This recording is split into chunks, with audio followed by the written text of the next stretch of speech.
পরম প্রেমময় যুগপুরুষোত্তম শ্রী শ্রী ঠাকুর অনুকূল চন্দ্রের আতুল রাঙাচরণ জানাই আমার শতকোটি প্রণাম।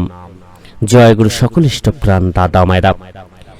বর্তমানে দেখবেন একটা জিনিস নিয়ে খুব প্রচুর মানুষ ভিডিও করছেন, সেটি হচ্ছে প্রকৃত গুরুকে।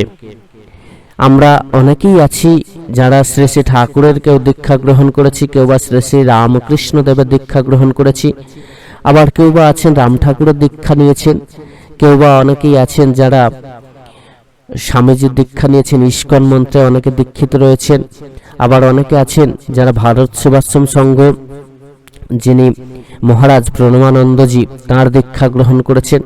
এরকম প্রচুর মানুষ আছেন যারা সদ্দীক্ষা গ্রহণ করেছেন।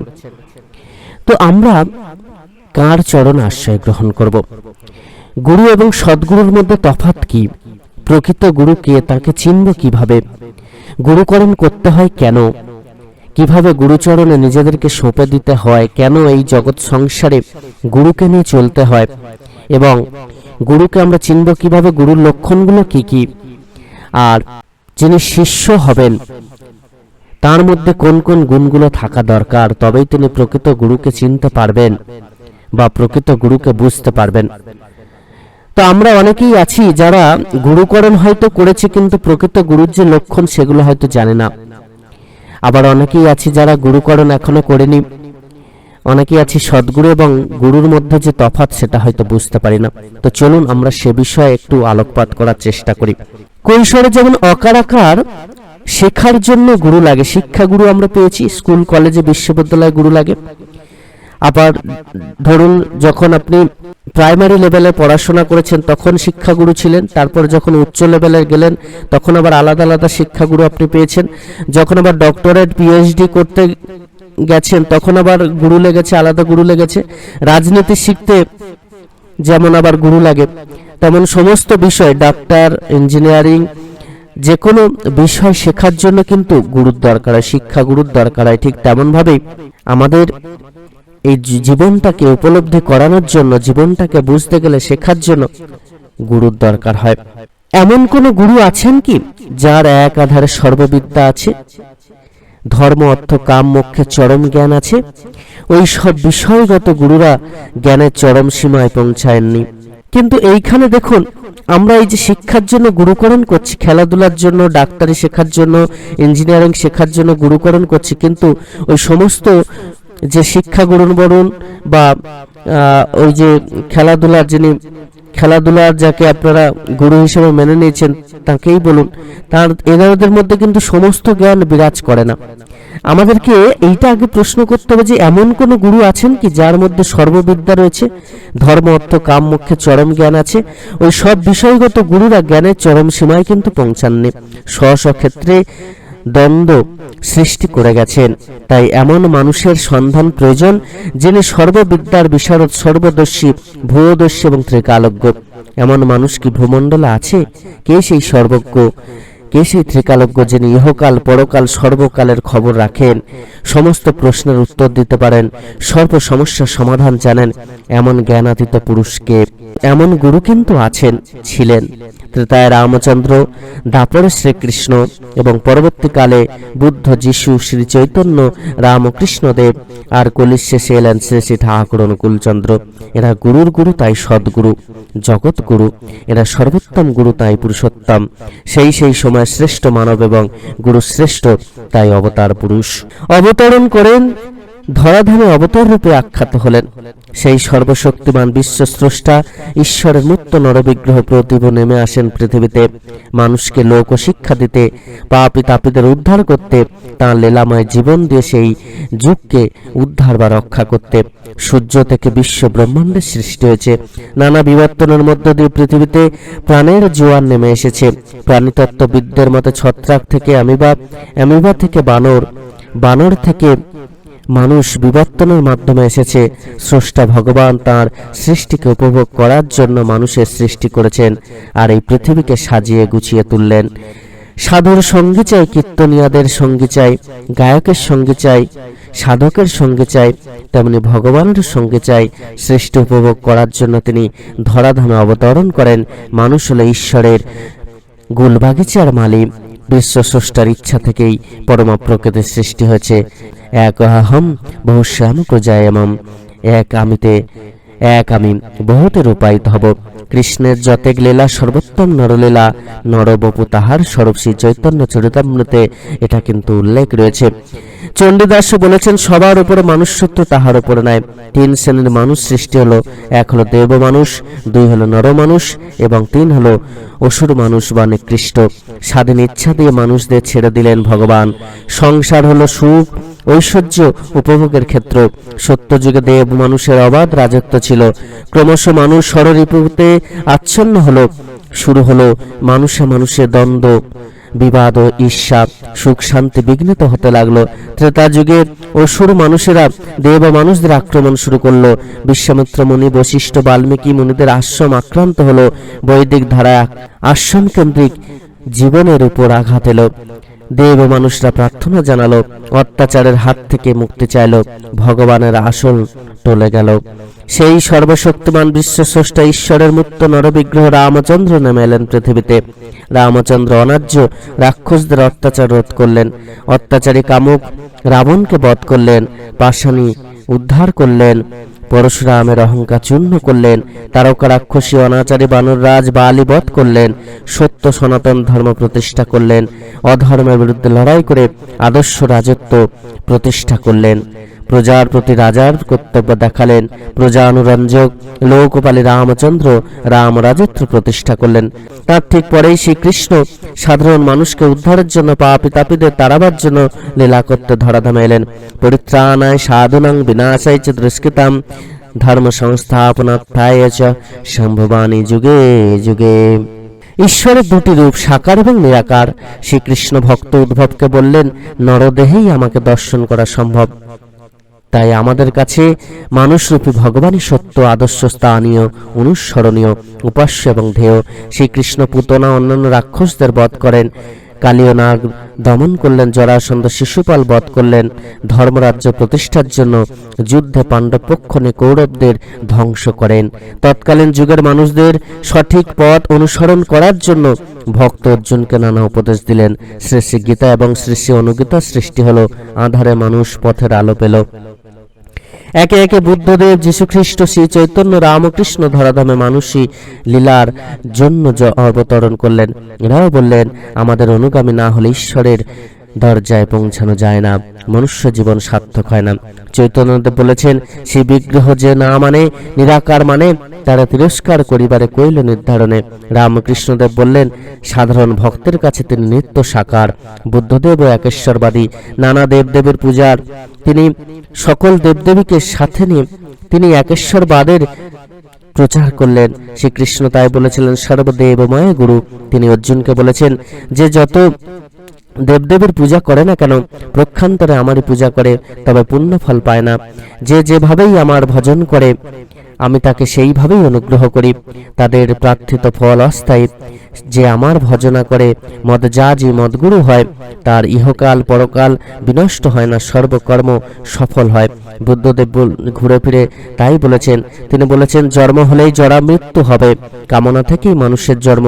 ভোগ দ্বারা কামনা বাসনা দূর হয় না, ত্যাগ ও সংযম দ্বারা নিবৃত্ত করা যায়। তাই অষ্টমার্গ বা ধর্মনীতি ঘোষণা করলেন, সৎ শ্রদ্ধা, সৎ সংকল্প, সৎ বাক্য, সৎ অনুষ্ঠান, সৎ জীবনযাপন, সৎ উদ্যম এবং সৎ চিন্তা ও সৎ সমাধি। বৌদ্ধদের ত্রিশরণ মন্ত্র হল, বুদ্ধং শরণং গচ্ছামি, ধর্মং শরণং গচ্ছামি, সংঘং শরণং গচ্ছামি। তিনি পুনরায় জন্মগ্রহণের কথা বলে গেলেন। তার ঠিক পরে যীশুখ্রিস্ট 25শে ডিসেম্বর বেথেলহেমে নগরে জন্মগ্রহণ নিলেন। পাপীদের উদ্ধার করতে তিনি মৃত্যুবরণ করলেন। তার অমৃত স্পর্শে মেরি ম্যাগডালিন, জন পল দেবদেবীতে পরিণত হলো। পৃথিবীতে লক্ষ লক্ষ মানুষ উদ্ধার হলো। এইভাবে একে একে তার ঠিক পরেই শ্রী চৈতন্যদেব জন্মগ্রহণ করলেন। 1885 খ্রিস্টাব্দে দোল পূর্ণিমায় নবদ্বীপে তিনি আবির্ভূত হলেন। হিন্দু মুসলমানদের বিরোধ, উচ্চনীচ জাতিভেদ তিনি দূর করলেন। হিন্দু ধর্ম সংঘ সাহিত্যের তিনি পুনর্জীবন দিলেন। বিশ্বে তিনিই প্রথম। তার সংকীর্তনের দল ছিল। মহাপণ্ডিত হয়েও ত্রিনাদপি নিচ তরু হতেও সহিষ্ণু হয়ে বৈষ্ণব মতে নতুন সম্প্রদায় গড়লেন। প্রেমের মূর্ত বিগ্রহ তিনি ইঙ্গিত দিয়ে গেলেন, এই মতো হবে আরো 2 অবতার, কীর্তন আনন্দলীলা হইবে আমার। তার ঠিক পরে রামকৃষ্ণদেব আবির্ভূত হলেন 1242 সালে 6 ফাল্গুন হুগলি জেলার কামারপুকুরে। ইংরেজ শাসন, মানুষে মানুষে প্রচণ্ড ভেদাভেদ, নারী জাতির সম্মান লুণ্ঠিত, লোভে জর্জরিত মানুষ, সাহেবিয়ানা রাজ্য ধর্ম, হিন্দু ধর্ম লুপ্ত হতে বসেছিল। তাঁর স্পর্শে শুভ দৃষ্টিতে বিবেকানন্দ, অভেদানন্দ, নিবেদিতা মহান হয়ে উঠলেন। দেশে দেশে ঘরে ঘরে আলো জ্বলে উঠল। গিরিশ ঘোষ, নটি বিনোদিনীর মতো শত শত পাপী তাপী খাঁটি মানুষ হয়ে উঠল। বিশ্বের দরবারে হিন্দু ধর্ম পুনঃপ্রতিষ্ঠার মর্যাদা পেল। 1293 সালের 31শে শ্রাবণ রাত্রি 1টায় মহাপ্রয়াণের আগেই তিনি বলে গেলেন, আর একবার আসতে হবে, তাই পার্শ্বদের সব জ্ঞান দিয়ে গেলাম না। 1295 সাল 30শে ভাদ্র, ঠিক শ্রী শ্রী রামকৃষ্ণ দেবের মহাপ্রয়াণের 2 বছর পর 1293 সালের 31শে শ্রাবণ তিনি মহাপ্রয়াণ তাঁর হয়েছিল। তার ঠিক 2 বছর পর 1295 সালের 30শে ভাদ্র তাল নবমী তিথিতে শ্রী শ্রী ঠাকুর অনুকূলচন্দ্র বিশ্ব মানবের কল্যাণ সাধনা আবির্ভূত হলেন। রামকৃষ্ণ, শ্রীকৃষ্ণ যেমন এসেছিলেন, তেনারা যেমন অসি যুদ্ধে অবতীর্ণ হয়েছিলেন, তিনি কিন্তু আর অসি যুদ্ধে অবতীর্ণ হলেন না। বুদ্ধ, যিশু, শ্রী চৈতন্যের মতো সংসার ছেড়ে বৈরাগী হলেন না। শ্রী চৈতন্য রামকৃষ্ণ দেবের মতো সংকীর্তনকে কেন্দ্র করে মানুষের মন ও জগতের চিকিৎসায় তিনি আত্মনিয়োগ করলেন। এ যুগে মানুষ ষড়রিপুর দাস, রিপু ঠিক থাকলে সে সুস্থ স্বস্থ থাকবে। তাই যজন যাজন ইষ্টভৃতি সদাচার ও সস্তনের অনুশাসন দিলেন। প্রক্ষান্তরে বুদ্ধদেবের অষ্টমার্গের মতো কঠিন নিয়ম কিন্তু তিনি দিলেন না। একটি ফাঁক গেলেই ফাঁকে পড়তে হবে। তাছাড়া সঠিক বিবাহ, সদ্দীক্ষা ও সুশিক্ষা ছাড়া আমাদের গত্যন্তর নেই, তিনি কিন্তু এটা বুঝিয়ে দিলেন। পরিপূর্ণ জ্ঞান, প্রেম ও শক্তি নিয়ে তিনি এসেছেন। আধ্যাত্মিক জ্ঞানীয় জিজ্ঞাসুদের মুক্তি দিতে দয়াল ঠাকুর শ্রী শ্রী ঠাকুর অনুকূলচন্দ্র জন্ম নিলেন মানুষের ঘরে। তিনি পূর্বপূরণকারী, বর্তমান পুরুষোত্তম, তথাগতগণ ব্রহ্মার বার্তা বহনকারী অভিন্ন, তথাগতগণের অগ্রণী বর্তমান পুরুষোত্তম। তিনি পূর্বপূর্বগণের আপূরণকারী বিশেষ বিশিষ্ট নরবিগ্রহ। তাঁর অনুকূল শাসনীয় যুগের মানুষের অনুসরণীয়। শেষে ঠাকুর বললেন, বুদ্ধ হিসাবে বিভেদ করে শ্রী চৈতন্য রসুল কৃষ্ণে জীব উদ্ধারে হন আবির্ভাব, একই ওরা, তাও জানিস না? পূর্বেই বলেছি, আমাদের জীবন কেন্দ্রে একজন বড় মানুষের, বড় গুরুর প্রয়োজন। তিনি নিশ্চয়ই সদ্গুরু বা পুরুষোত্তম হবেন। ডক্টর অ্যালেক্সিস ক্যারেল বলেছেন, কোনো ভাবকে ভালোবাসা সম্ভব নয়। নেতা বা আচার্যের জন্য আত্মাহুতি প্রদান সম্ভব, কিন্তু কোনো ভাবের নিমিত্ত কেহ আত্মোৎসর্গ করতে পারে না। মানুষ ভাগবত মানবের নির্দেশ ভিন্ন, নিজের সমস্ত সম্ভব নিয়োজিত করে কেবল যুক্তিপ্রসূত নীতিসূত্র ধরে চলতে পারে না, আর তার অনুসরণও করতে পারে না। আমাদের প্রয়োজন এমন ভগবানের, যিনি আমাদের কথা শোনেন, স্নেহ দান ও সাহায্য করেন। শ্রীকৃষ্ণ গীতায় বলেছেন, সম্ভবানে যুগে যুগে। কলিযুগে শ্রী শ্রী ঠাকুরই ধ্যেয় অনুসরণীয়। এ যুগে যেমন মৌর্য গুপ্ত যুগের মুদ্রা অচল, ব্রিটিশ মুদ্রা অচল, তেমনি পূর্ব সদ্গুরুদের প্রভাব ক্ষীণ। পুত্রের মধ্যে যেমন পূর্বপুরুষদের ভাবধারা লীন হয়ে আছেন, অশোক স্তম্ভ মার্কা মুদ্রার মধ্যে যেমন পূর্বযুগের মুদ্রার ধারাবাহিক ইতিহাস নিহিত, তেমন শ্রী শ্রী ঠাকুরের মধ্যেও পূর্ব সদ্গুরুদের ভাবধারা নিহিত আছে। অর্থাৎ তাঁর ঠিক আগেই যেমন এসেছিলেন রামচন্দ্র, শ্রীকৃষ্ণ, শ্রী চৈতন্যদেব, রামকৃষ্ণ, তাঁদের সমস্ত সেই যে ভাবধারা তার মধ্যে কিন্তু লীন হয়ে আছে। অশোক স্তম্ভ মার্কা মুদ্রার মধ্যে যেমন পূর্বযুগের মুদ্রার ধারাবাহিক ইতিহাস নিহিত, শ্রী শ্রী ঠাকুরের মধ্যেও পূর্ব সদ্গুরুর ভাবধারা নিহিত। এ যুগে তাঁর জীবন বাণী সচল মুদ্রা। তাকে ছাড়া মুক্তি ও মোক্ষলাভ অসম্ভব, জীবন বৃদ্ধি অসম্ভব। যারা দীপ্তিমান পুরুষ তারাই দেবতা। দীপ ধাতু অর্থাৎ দীপ্তি পাওয়া, দিব্য জ্ঞান ও গুণসম্পন্ন, ঐশ্বর্য, বীর্য, যশস্বী, জ্ঞান ও বৈরাগ্য, এই সরস্বর্যই অধিকারী আমাদের কাছে ভগবান। তারা সেই সর্বশক্তিমান বিশ্বস্রষ্টা ঈশ্বরের মূর্ত নরবিগ্রহ। গুরুর গুরু তিনি জগৎগুরু। গুরু পরতং নাস্তি, গুরুর ওপর আর উপাস্য নাই। অর্থাৎ যার মধ্যে ঐশ্বর্য, বীর্য, যশ, শ্রী, জ্ঞান ও বৈরাগ্য থাকে, যিনি এই সরস্বর্য অধিকারী, তিনিই হলেন ভগবান, তিনিই হলেন নররূপী নারায়ণ, তিনিই হলেন মুক্ত গুরু, সদ্গুরু। তিনি গুরুর গুরু। সাধারণ মানুষ তাঁকে চিনতে পারেন না। সেই ক্ষুধা, তৃষ্ণা, রোগ, শোক, জরা, মৃত্যু ঠিক মানুষের মতো। রামকৃষ্ণদেব কিন্তু এই কথা বলেছিলেন। প্রাচীনকালে আর্য ঋষিদের যুগে এবং বৌদ্ধ যুগে সাবিত্রী দীক্ষার পর দীক্ষা শুরু হতো। ঋষির তপবন বৌদ্ধ মঠ ছিল। ব্রহ্মবিদ্যার কেন্দ্রভূমি। গুরুর সার্টিফিকেট ছাড়া কেউই সংসারে প্রবেশের অধিকার কেউই সংসার প্রবেশ করতে পারতেন না।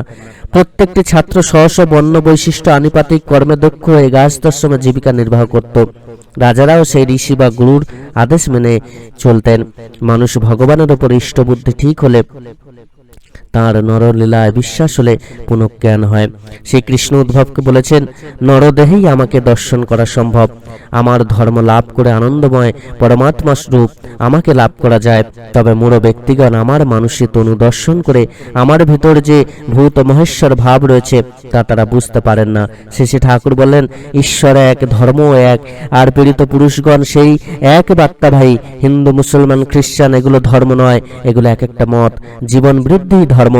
যে যতমং প্রপদ্যন্ত তাং সত্যৈব ভজামহম, যে যেমন ভাবে ভজে তার আমি তেমন। শাক্তের কাছে শক্তি, বৈষ্ণবের কাছে বিষ্ণু। অধ্যাপক হরার ধর্মনিষ্ঠ ইহুদি, ইসরায়েল দেশে জন্ম। সন্ন্যাসী চরিত্র এই মানুষটি, বিখ্যাত জ্যোতিষী এবং ভবিষ্যৎ বক্তা। তিনি ভবিষ্যৎবাণী করেছেন এমন একজন দিব্য পুরুষের জন্ম হয়েছে ভারতবর্ষে, যিনি 1971 সাল পর্যন্ত কোনো প্রকার আধ্যাত্মিক বিপ্লব না ঘটিয়ে ভিতরে ভিতরে মানুষের কাছে পূজিত হয়ে উঠবেন।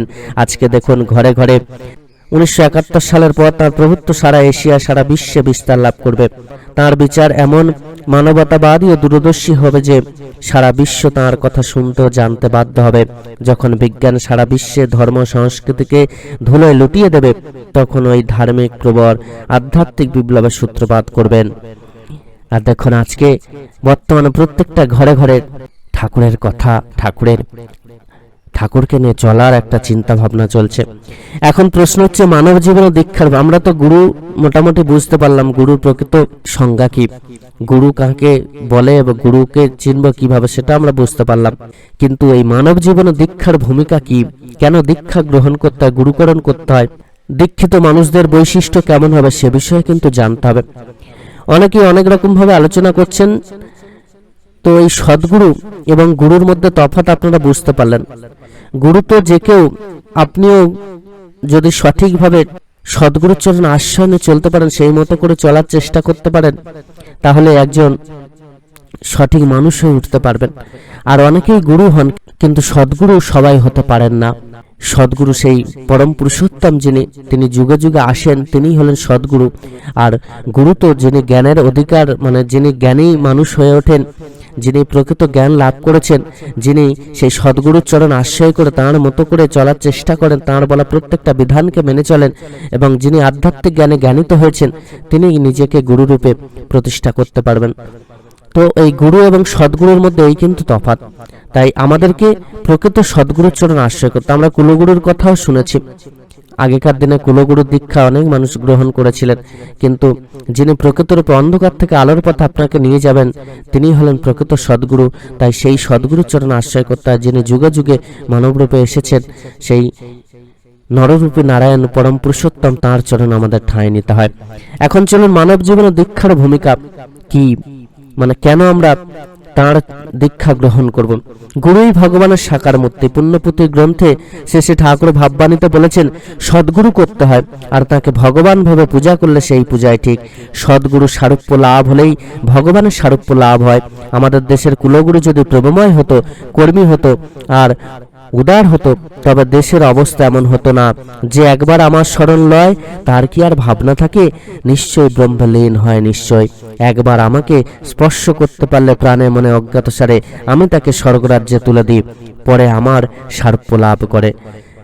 মিরাকেল দেখান কি সত্যের বিরুদ্ধে কমান্ড, তা সদ্গুরুর ভিতর দিয়ে বেরোতে পারে না, আর বেরোলে তিনি সদ্গুরু নন। অনেকেই দেখবেন ম্যাজিক দেখান, মিরাক্কেল দেখান, তাকে আমরা গুরু বলে মানতে থাকি, তাঁর চরণে পূজা দিই। কিন্তু পরম দয়াল বলছেন, যিনি মিরাক্কেল দেখান বা ম্যাজিক দেখান, অনেক ভাঁওতাবাজি দেখান, সদ্গুরুর ভিতর দিয়ে কিন্তু এগুলো বার হয় না, আর যদি বার হয় তিনি সদ্গুরু নন। ভগবান পাওয়া কি কষ্ট রে, গুরু পাওয়াই কষ্ট। সময় হলেই সদ্গুরু মিলে, সদ্গুরুই ভগবান। দেখ, সদ্গুরু খুঁজতে হয় না, খুঁজতে হয় বিশ্বাস, খুঁজতে হয় নাম, বিশ্বাস। যখন আমাতে আমার গুরু হলো, তখন আমি সদ্গুরু। কুটস্থ সদ্গুরুর ধ্যান করতে করতে আমাতে লয় হয়, তখন আমাতে মিশে যায়। সদ্গুরুর পোয়া হতে হয়। সদ্গুরুরা বীজের ফল বুঝতে পারেন, সদ্গুরুই অবতার, যে বিশ্বাস না করে তারই ঠকা। গুরু একজন সেই অনামী পুরুষ, আর বিরাটত্ব প্রেম যার ভেতর জেগে উঠেছে সেই সদ্গুরু। আমরা সাকার কিনা, তাই সদ্গুরু আমাদের উপাস্য। একমাত্র সদ্গুরু সেই ধামে নিয়ে যেতে পারেন। সদ্গুরুর ভিতর সেই অনামী কম্পনের স্মৃতি আছে, আর তার সঙ্গে যারা যুক্ত থাকেন তাদের ভিতরে সেই কম্পনের শক্তি যায়, তারাও শক্তিমান। সদ্গুরুর প্রত্যেক কথাই মন্ত্র, গুরুমুখ হলেই কম্পন বোঝা যায়। আলোচনা প্রসঙ্গ 2 খণ্ডে তিনি বলেছেন, তবে গুরু সর্বস্ব না হলে, সর্বতভাবে গুরুমুখী না হলে তথাকথিত সাধনার কসরতে হবার নয়। সদ্গুরু হলেন সেই জানা লোক, স্মৃতি চেতনাওয়ালা লোক, জীবনের সব রহস্যের করতলগত। সদ্গুরু হলেন মুক্তবেদ। কোনো কিছুর বালাই নিয়ে তাঁর পিছে ঘুরো না, তাঁর গায়ে নিজেকে উজাড় করে ঢেলে দাও, তাঁরই হও তুমি সর্বতভাবে। তাঁর পায়ে নিজেকে উজাড় করে ঢেলে দাও, তাঁরই হও তুমি সর্বতভাবে। তোমার কিছুই ভাবতে হবে না, তোমার যা হবার তা আপনিই হয়ে উঠবে। তাই তো গুরুকরণ আমাদের প্রতি প্রত্যেকেরই করা লাগে। অনুভূতি, জ্ঞান বা দর্শনের কথা ছেড়ে দিলেও সোজা কথায় মানুষ আদর্শ ছাড়া, অবলম্বন ছাড়া চলতেই পারে না, তার অস্তিত্বই বজায় রাখতে পারে না। প্রবৃত্তি তাকে কখন কেমন ভাবে সাবার করে দেবে তা কি ঠিক আছে? আদর্শ যেন রিজিকেন্দ্রিক বা পজিটিভ, আর সাধারণ মানুষ যেন রিজিকেন্দ্র বা নেগেটিভ। তাই সমস্ত বৃত্তি নিয়ে পুনরায় জীবন্ত মহাপুরুষের সক্রিয়ভাবে অন্তঃসারী হলে শক্তিমান মানুষ হয়ে দাঁড়ায়। কিন্তু একটা প্রকৃতিও আলগা থাকলে ছিটকে যাওয়ার সম্ভাবনা থাকে। ব্যক্তিত্ব বলে কিন্তু কিছুই থাকে না। শুধু ইষ্টকে ধরে চলাই যথেষ্ট নয়, সমস্ত বৃত্তি, প্রবৃত্তি এবং সত্তা দিয়ে তাঁতে অনুরক্ত হতে হবে। অচ্যুত অনুরাগ চাই। শ্রীকৃষ্ণ বলেছেন, সম্যক ভাবে ইষ্ট নিবন্ধ না হলে মানুষ সাধুও হয় না, সন্ন্যাসীও হয় না। আর সম্যক ভাবে ইষ্ট নিবন্ধ হয়ে ওঠে যে, সে যদি লাখ দুশ্মন হয় তার দুশ্মনীয় পূর্ণ প্রভাব বিক্রয়ণ করে। মানুষ যদি ভগবানের বাঁধনে বাঁধা না থাকে তাহলে শয়তানের বাঁধনে বাঁধা পড়বেই পড়বে, যে কোনো না যে কোনো রকমে। তাই সর্বশাস্ত্র বলছে, পীড়িত পুরুষে শরণাগতির কথা। সর্ববৈশিষ্ট্যের মহাপরিপূরণকারী মানুষকে অবলম্বন করেই সমগ্র জনমণ্ডলী সংহিত হয়ে ওঠে। বেষ্টি ও সমষ্টি জীবনে তখন ধর্ম, অর্থ, কাম, মোক্ষ উপচে ওঠে। অভাব বা খাঁকতি বলে কিছু থাকে না। তোমার বেষ্টি জীবনে যদি ধর্মের জাগরণ না হয়, তোমার বিশ্ব জীবনে তুমি ধর্মের প্রতিষ্ঠা করতে পারবে না। কারণ তুমি যদি আত্মনিয়ন্ত্রণের পথ জানো, তাহলেই তুমি দুনিয়াকে নিয়ন্ত্রিত করতে পারবে, নচেত নয়। সৌরজগৎ কয়ে দেয় মানুষ, তুমি মূল কেন্দ্রের বা সদ্গুরুর দিকে চেয়ে তাকে অনুসরণ করে চলো, কক্ষচ্যুত হবে না। গতিশীল শক্তি তুমি তখন লাভ করতে পারবে বা ডায়নামিক এনার্জি পাবে। তিনি বারণ করলেন, বৃত্তিরঙ্গল অহং নিয়ে চলো না, তাহলে কাউকে আর কিছুকে যথাযথভাবে দেখতে পাবে না, বুঝতে পারবে না। তোমার বিকৃত ধারণাকেই দেখবে সর্বত্র। কিন্তু সত্তারঙ্গেল অহং যদি থাকে, অস্তিত্ব, জ্ঞান ও বোধ তোমার অটুটই থাকবে। নিখিল প্রজ্ঞাময় পুরুষ যিনি, তিনিও দুনিয়াকে তেমনি তাঁর জ্ঞান ভাণ্ডার উন্মুক্ত করে দিতে পারলেই সুখী। জিজ্ঞাসু প্রেমী ভক্তের আগ্রহ এবং উন্মোচনাকে তরঙ্গায়িত করে তোলে। 20/12/1941 তারিখে পরমদয়াল বললেন, সাধন ভজন নিয়মিত করলে তিনি কি তা ধীরে ধীরে ফুটে উঠবে। ঠাকুর মানে যিনি ঠক্কর লাগান, আবার টান থাকলে ঠক্করের ফলে আমাদের প্রবৃত্তিগুলি লাভজনকভাবে সুনিয়ন্ত্রিত হয়ে ওঠে সমস্ত অর্থ নিয়ে। অন্য লোভে কখনো গুরুতে অনুরক্ত হতে পারে না। যারা দুষ্কৃতি সম্পন্ন লোক, তারা যাদের ভিতরে মাল আছে, তারা বিশেষ কোনো কামনা বাসনা নিয়ে গুরু সান্নিধ্যে আসলেও পরে গুরুতেই আসক্ত হয়ে ওঠে, যেমন হয়েছিল হনুমানের। অনেক সিদ্ধাই বা অলৌকিক তত্ত্বের তাগ লাগানো চটক যদি বা খুব দেখতে পায়, তাহলে বরং খানিকটা মাথা নোয়াতে রাজি থাকে। বর্তমানে কিন্তু এই মানুষের সংখ্যা অনেক বেশি, যারা ম্যাজিক দেখান তাদেরকে গুরু বলে মেনে নেন। কিন্তু তিনি তো আসেন প্রেমের ঐশ্বর্য নিয়ে, চরিত্রের ঐশ্বর্য নিয়ে, মানুষকে প্রেম ও চরিত্রের অধিকারী করে ধন্য করে তুলতে। মানুষকে অজ্ঞ দুর্বল রেখে তাদের সামনে রকমারি ক্ষমতা দেখিয়ে তাদের কাছ থেকে পূজা পাবার লোভ নেই তার। তাদের কাছে তার বিশেষত্বই ধরা পড়ে না, ওতে একটু সূক্ষ্ম দৃষ্টি লাগে। তিনি যে মানুষ হয়ে অজব্যয় তারা বুঝতে পারে না। বর্তমান পীড়িত যিনি, তার মধ্যে পূর্বতন সবাই থরে থরে সাজানো থাকেন। সবারই ঝলক তার মধ্য দিয়ে ঠিকরে বেরোয়। ছেলের ভিতর যেমন বাপকে দেখা যায়, বর্তমানের ভেতরেও তেমন পূর্বতনকে পাওয়া যায়। স্বপূর্বে শ্যামপি গৌরব কালে নান বাচ্চে দাঁত। বর্তমানকে দেখে শুনেও যে তাকে গ্রহণ করতে পারে না, বুঝতে হবে তার পূর্বতনের কারোর প্রতি টান নেই। নারী, নাম, কাম, টাকা পয়সা, পাণ্ডিত্য, কত কিছুর জন্যই মানুষ পাগল হলো। কিন্তু আদত জিনিসের জন্য মানুষ পাগল হতে চায় না, তাকে পেলে কিছুই আর অপাওয়া থাকে না। আর পাওয়া মানে হওয়া। ইষ্টকে তোমার মধ্যে বসিয়ে দিলে তোমার বৈশিষ্ট্য মতো তুমি যা হও সেইটাই হলো তোমার ইষ্টপ্রাপ্তি। আর ইষ্টের জন্য যখন মানুষ পাগল হয় তখনই সে হয় প্রকৃতিস্থ। তার আগে পর্যন্ত মানুষ অল্প বিস্তর অপ্রকৃতিস্থ জীবন যাপন করে। প্রবৃত্তির অধীন যেখানে যে যতটুকু অপ্রকৃতিস্থ সেখানে সে ততটুকু তেমনি। তবে যারা সদ্গুরু গ্রহণ করে খানিকটা সেই পথে চলতে চেষ্টা করেন তাদের একটা মস্ত লাভ হয়, এই যে তারা নিজের ভুল কিছু কিছু কিন্তু ধরতে পারেন। বৈষ্ণব শাস্ত্রে আছে, একবার কৃষ্ণ নামে যত পাপ হরে জীবের নাহিকে সাধ্য তত পাপ করে। মৃত্যুকালে যদি ইষ্টচিন্তা ইষ্ট নাম প্রবল না হয় তবে হাজার জপ তপ করলেও পরবর্তী জীবন উচ্চতর নাও হতে পারে। নাম করতে করতে নামের প্রতি অহেতুক অনুরাগ যদি একবার জন্মায় তাহলে আর ভাবনা নেই। আর এটা তখনই সম্ভব হবে যখন আমরা সারা জীবন নাম করতে থাকবো, তখন মৃত্যুকালেও কিন্তু নামটাই আমাদের আসবে। তাই কিছুর জন্য ইষ্টকে ভালোবাসতে না, ইষ্টের জন্য ইষ্টকে ভালোবাসবো যখন, তখনই রস পাবো জীবনে। ধর্ম অর্থ কাম মোক্ষ আমাদের করতলগত হয়ে যাবে। তাই তো গুরুচরণ আমাদের আশ্রয় করতেই হয়। আমাদের পূজা পার্বণ শ্রাদ্ধ তর্পণ ব্রত উপবাস প্রায়শ্চিত্ত দান ধ্যান অনুষ্ঠান দশবিধ সংস্কার কুলাচার শাস্ত্র পুরাণ দেব দ্বিজ তীর্থ সবই গভীর তাৎপর্যপূর্ণ। সদ্গুরু নিষ্ঠ হয়ে আচারবান হয়ে শ্রদ্ধার সঙ্গে আমরা যদি এগুলি বুঝে চলতে চেষ্টা করি, এগুলো যদি সমস্ত কিছু পালন করি তাহলে কিন্তু আমরা সমস্ত ফল লাভ করতে পারবো। শাস্ত্রে আছে সর্বদেবময় গুরু। প্রশ্ন করা হলো, ভগবানই তো মূল, তিনি ইচ্ছে করলেই তো মানুষকে ভালো করতে পারেন, তাহলে কেন মানুষ খারাপ হন? শ্রী ঠাকুর বললেন, ভগবানের হাত মানে মানুষের হাত ছেলে বাপেরই সৃষ্টি, কিন্তু তা সত্ত্বেও ছেলে স্বাধীন। তার স্বাধীন ইচ্ছায় সে অনুগত হয়ে বাপের অনুগত হয়ে চলতে পারে, বিরুদ্ধেও চলতে পারে। কোনো মহাপুরুষ কোনো ভগবানই কারোর কিছু করতে পারেন না যদি তার অনুরাগের টান দিয়ে সেই মহাপুরুষের সঙ্গে তিনি যুক্ত না হন। নিজে সহায় থাকলে সদ্গুরু সহায় হন। সদ্গুরুর প্রতি টানে আগে তাঁর প্রীতিজনক কর্ম, সেই কর্মপথের যত অন্তরায় সে অতিক্রম করে পরম তৃপ্ত ভরে। আত্মপ্রসাদ কানায় কানায় তার মনকে ভরে তোলে। যে কাজ সে করে তাতেই জয়যুক্ত হয়। কৃতকার্যতা প্রতি পদক্ষেপে তাকে অনুসরণ করে। বিষ্ঠা ধরলে সোনা হয়ে যায়, চারিদিকে ধন্য ধন্য পড়ে যায়। পারিপার্শ্বিক ইষ্ট প্রাণ সেবা তার স্বভাব সিদ্ধ হয়ে দাঁড়ায়। দেখতে দেখতে অর্থ মান যশ তাকে ঘিরে ধরে। লোকে বলে অদৃষ্ট, তাই বটে। ইষ্টাত্মকরণে জীবনের সবগুলো দিক একটা অর্থ নিয়ে নিয়ন্ত্রিত হয়। প্রয়োজনগুলিও সার্থকতা মুখর হয়ে ওঠে। প্রবৃত্তিজনিত অবান্ত প্রয়োজন কমে যায়।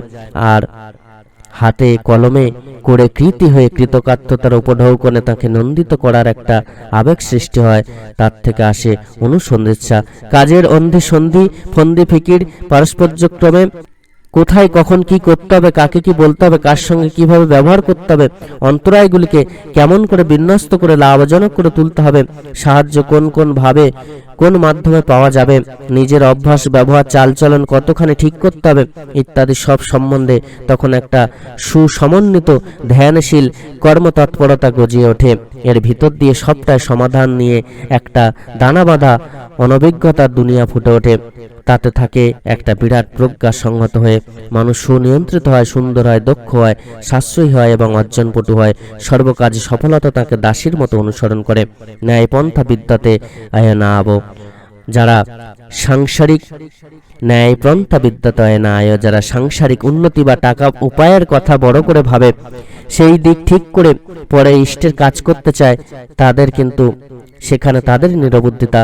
যা কখনো হবার নয় তাই হওয়াতে চায় তারা, তা কি কখনো হয়? ঠেকে ঠেকে ঠোকে ঠোকে ঠোক্কর খেয়ে খেয়ে পথে আসা ছাড়া আর কোনো উপায় নেই তাদের। ওই ঠেকে ঠেকে ঠেকা ও ঠোকায় তাদের মস্ত শিক্ষক।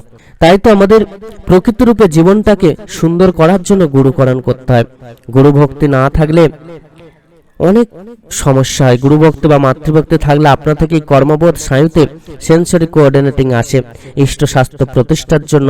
তখন আমাদের কাজ করার ইচ্ছা জাগে, আমরা সকলকে নিয়ে তখন ভালো থাকতে পারি। আমরা পিতামাতাকে ভক্তি শ্রদ্ধা করি, তখন আমরা প্রত্যেককে নিয়ে সুখে শান্তিতে থাকতে পারি। তো এই মতো করে আমাদের চলা লাগে, গুরুকরণ করে চলতে হয়, সদ্গুরুর চরণ আশ্রয় গ্রহণ করতে হয়। আর যিনি এ যুগের হরি সেই নরনারায়ণ পুরুষোত্তম সেই পরম পুরুষোত্তম শ্রী শ্রী ঠাকুরের পাদপদ্মে আমাদের আশ্রয় গ্রহণ করে চলতে হয়, তাহলেই কিন্তু জীবনটা সুন্দর হয়ে ওঠে। আর যিনি সৎসঙ্গী, যিনি প্রকৃত রূপে তাঁর চরণ আশ্রয় গ্রহণ করেছেন, যিনি প্রকৃত ভক্ত হবেন, তার মনে কোনো হিংসা থাকবে না, অহংকার থাকবে না, কারোর গুরুর প্রতি নিন্দা করার ইচ্ছা থাকবে না। প্রত্যেককে ভালোবাসবে, প্রত্যেকটা গুরুকে শ্রদ্ধা সম্পন্নভাবে তিনি দেখবেন এবং প্রত্যেককে ভালোবাসবেন।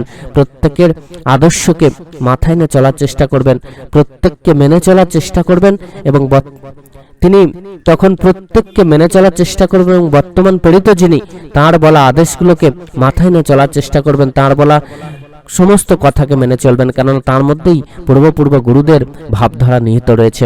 আমরা তাই তো পরম পুরুষোত্তম সেই সদ্গুরু শ্রী শ্রী ঠাকুরের পাদপদ্মে আশ্রয় গ্রহণ করব। একজন যিনি প্রকৃত ভক্ত হবেন, তিনি কিন্তু উদার হবেন, তিনি প্রকৃত রূপে সকলের বিপদে আপদে সাহায্য করবেন, সকলকে নিয়ে চলার চেষ্টা করবেন এবং প্রত্যেককে ভালোবাসবেন। কারোর প্রতি কোনো রাগ পোষণ করবেন না, অহংকার, হিংসা সমস্ত কিছুকে ত্যাগ করবেন, সকল গুরুকে শ্রদ্ধা সম্পন্নভাবে দেখবেন। আর এগুলো যাদের মধ্যে থাকে না, তারা কিন্তু প্রকৃত ভক্ত হয়ে উঠতে পারেননি এখনো পর্যন্ত। তাই সকল ইষ্টপ্রাণ দাদা মায়েরা, প্রকৃত গুরু তিনিই, যিনি আপনাকে প্রকৃত রূপে অন্ধকার থেকে আলোর পথে নিয়ে যান। তাই সেই সদ্গুরু যিনি যুগে যুগে এসেছেন মানব রূপে, সেই প্রকৃত সদ্গুরুর পুরুষোত্তম যিনি, তাঁর চরণ আশ্রয় করে চলতে হয়। আর আমরা যদি গুরুচরণ করি, সদ্গুরুর চরণ আশ্রয় না করে যদি শুধুমাত্র গুরুচরণ করি, তো গুরুচরণ করার পর আমাদেরকে সেই সদ্গুরুর পাদপদ্মে আবার আশ্রয় গ্রহণ করতে হয়। আর তাঁর বলা কথাগুলোকে মেনে চলে তবেই কিন্তু জীবনের প্রকৃত পুণ্য লাভ করা সম্ভব হয়, নাহলে আংশিক ফল কিন্তু আমরা লাভ করতে পারি। সকল ইষ্টপ্রাণ দাদা মায়েরা প্রত্যেকে ভালো থাকবেন। পরম দয়াল আপনাদের প্রত্যেকের মঙ্গল করুন। প্রত্যেকে চলুন সবাই মিলে আমরা পরম পিতার পাদপদ্মে আশ্রয় গ্রহণ করি এবং জীবনটাকে সুন্দর করে তুলি। যারা পরম পিতার পাদপদ্মে আশ্রয় গ্রহণ করে তাঁর বলা কর্মগুলোকে যথাযথভাবে মেনে চলছেন, তারা কিন্তু প্রকৃত রূপে উপলব্ধি করতে পারছেন কোথা থেকে কোথায় তারা চলে যাচ্ছেন, কোথায় ছিলেন আর কোথায় আমরা চলে আসছি। এটা দেখবেন, আপনারা লক্ষ্য করে দেখবেন যে 0 থেকে শুরু করে আপনারা হয়তো 70-80-তে পৌঁছে গেছেন। এরকমটা কিন্তু বহু ক্ষেত্রে ঘটেছে। যারা প্রকৃত রূপে তাঁর বলা কথাগুলোকে মেনে চলেন, তারা নিজেরা উপলব্ধি করবেন এবং তাদের আশেপাশে যে সমস্ত মানুষরা রয়েছেন, তারাও কিন্তু তাদেরকে একটু অনুসরণ করবেন, করলেই বুঝতে পারবেন যে কিভাবে সদ্গুরুর চরণ আশ্রয় করে, পরম পুরুষোত্তমের চরণ আশ্রয় করে জীবনটা সুন্দর হয়ে উঠছে, সমুদ্র হয়ে উঠছে, সংসারটা শান্তিময় হয়ে উঠছে, বিপদ কিভাবে তারা এড়িয়ে চলছেন, রোগ শোক জ্বালা যন্ত্রণাকে কিভাবে এড়িয়ে চলছেন, কিভাবে উন্নতি করছেন। সকলে খুব ভালো থাকুন। জয় গুরু, বন্দে পুরুষোত্তমম।